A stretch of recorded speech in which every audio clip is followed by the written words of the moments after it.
Let me show you through a custom level that I created in Bowser's Fury where you bounce on Toads and you also go to the Tower of Bowserland. So instead of starting the game on First Step Island, you land on a block here and you can see that there are a lot of Toads around that you'll have to bounce along. And there's a fire piranha plant that's shooting out fireballs at you. And fun fact, the fire doesn't hurt you while you're underground like this. You can sit here and keep getting fire blasted at you, whether it's from a piranha plant or whether it's from Bowser. Mario is going to be safe either way. You'll notice that behind you, I've been generous enough to leave some power-ups on the trees back here. But if you go for either of these trees, there's a death area that defeats Mario instantly. And I thought it was hilarious to see Mario spinning off or rolling off into the distance here. The way that he keeps playing his animation as he shrinks down is pretty hilarious. So let's start bouncing along on these Toads. You can hold the jump button to bounce up higher, and if you don't, then you won't have as high of a jump. And you have some control over where you move while you're in the air, but it is difficult to control. You also want to be careful of the fire piranha plants because they can damage you and they can also defeat Mario. Some of these first few jumps are easier, and then you have to be careful to make sure that you land on a Toad. Because if you don't, you'll fall off and you have to start from the very beginning again. Another strategy that you might want to do here is to bounce on the fire piranha plant to take it out. And you're welcome to try doing that if you'd like, but you want to be careful to make it back onto the Toads after that. As you move along, you've got to be careful with the timing of your jumps and your big bounces, and you can use a ground pound to slightly delay when you come down so you don't land on top of any of the fireballs. And as you get close to this warp box here, you've got a few choices. You could choose to go on each Toad in a row, trying to play it safe and making more jumps, or you could try to cut a corner and save on some jumps, but then you have to make some more risky jumps.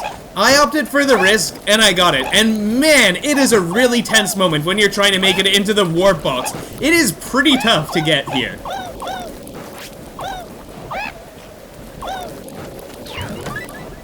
Once you make it into the warp box, you're at a Toad house where you get a mushroom. But if you're regular sized, it's not of much use because you can't use your stored power-ups until later in the game.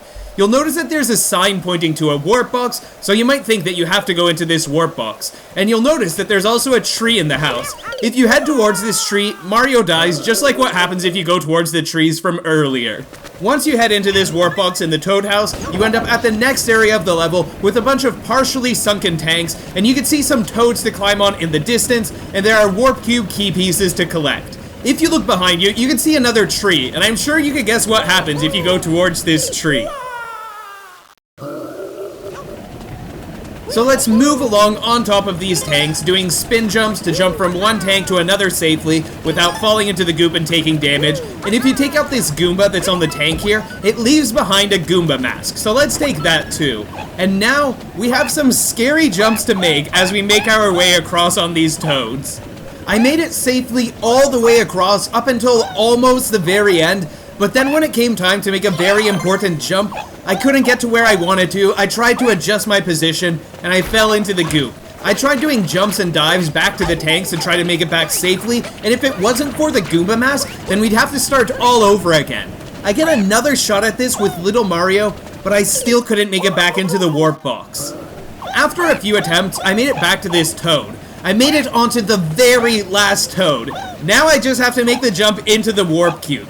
The good news is, this is one of the most difficult jumps, so it's not too bad after this part. But yeah, you can expect to spend a lot of time trying to jump across the Toads here.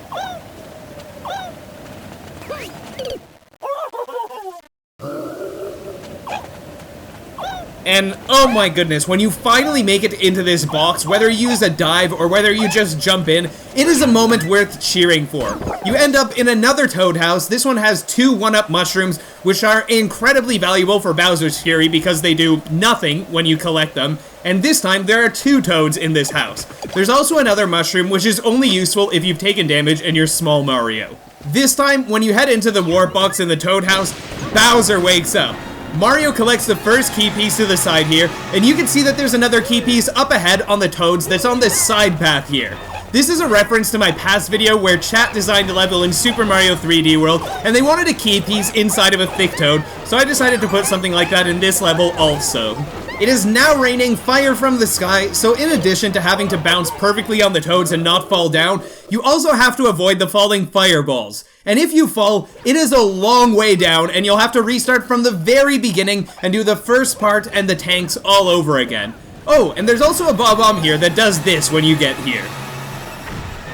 If you do a spin jump here and you try to dive onto the toad that has the key piece, you might be able to get the key piece, but you might not be able to survive after that, and you'll have to get the key pieces all over again once you come back here. Sometimes, you might be able to play all the way up to this part of the level, you might get both key pieces, and then you don't make it successfully into the warp box. And that hurts. Depth perception can be pretty hard in 3D games sometimes, and controlling how far you move while you're bouncing on toads definitely makes this a difficult level. Sometimes, it might even look like you're doing okay, but then the fireball gets you once, and then the fireball gets you again, and that's it. And then, when the fireballs don't get you, you can't make your jumps on the toads successfully. I tried doing something risky here, and I jumped into a fireball on my way to these toads, and I was already Small Mario here, so I was just trying to be quick on my way to the warp box now.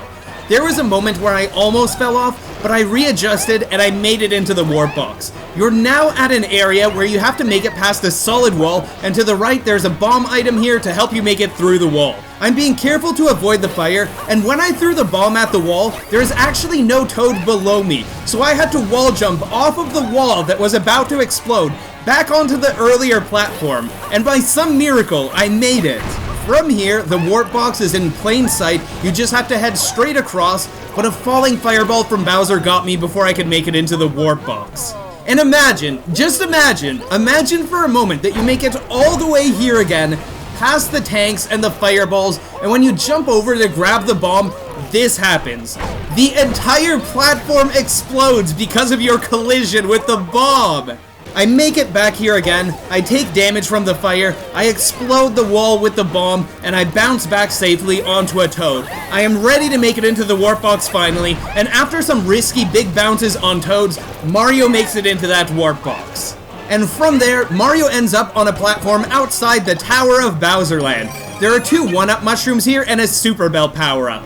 There's a sign showing that you have to go upright, and we're pretty close to Bowser right now. I do a spin jump onto the tower and start climbing up the tower, and from here, you make it onto a cloud platform. Once you're on this cloud platform, it's too high to climb up in one shot, so you have to dive back to the tower so that you can reset your climbing timer, then you can keep climbing up and make it onto this platform here. We've got some sting bees up here, and you have a few choices here. First, let's have a look at Bowser down there. We're getting pretty high up this tower. If you try going into this pipe here, this is a fake pipe that turns into booze if you try to use it. This question mark block here gives a mushroom, which isn't much help, and the other question mark block gives just a coin. If you head on over to this green pipe, it might not look useful because it's off to the side, and it just brings you to a nearby spot. So there are 2 choices left, the P-switch or the warp box. Which would you choose? You could let me know in a comment on this video. If you step onto the P-switch, a warp box spawns on top of you, and it teleports you back to the base of the tower. Hopefully, you still have your catsuit power-up if that happens, so you can climb back up. So let's climb back up the tower, and let's check out what appears to be the final option. Let's head into the warp box, and what's happening? Where's Mario?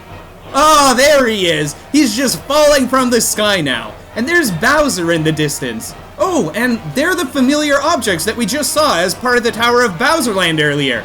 We are now falling through the Tower of Bowserland, and you fall straight into a warp cube right above the goop. And that makes you pop out of a warp cube right into another warp cube. And that pops you right onto the edge of a P-switch, and a warp box appears on top of you, and you're teleported back to this part of the Tower of Bowserland? But there's something different that you might have noticed now. Which warp box would you go into here? We've already tested the 2 top warp boxes, and this new warp box here is the one that appeared when you hit the P-switch down there by the goop. So we go into this warp box, and you are now on a hard block island with a sign pointing to a toad path leading to a tree. And there's a cat shine up there, and you're very close to Fury Bowser right now. You might be conditioned to think that you have to avoid the tree because every other tree in this level kills you when you get close to it, so you might want to try to bounce on top of the toads and get to the cat shine without using the tree. But the tree itself is actually safe. The hardest part about this is reaching the cat shine when you jump off the top of the tree. After making this level, I thought it might be a good idea to troll people by adding a path of toads that would let you go up and around the tree, which would be harder, but you don't actually have to do that since the tree is actually safe. If someone doesn't know that the tree doesn't kill you, they might try to bounce along up the toads when there's really an easier option available to them. But when you're here, you can avoid all of the fireballs, you can carefully make it across the toads, and you can avoid the goop, and you can get the newly named cat shine, Tower of Toadland Shine.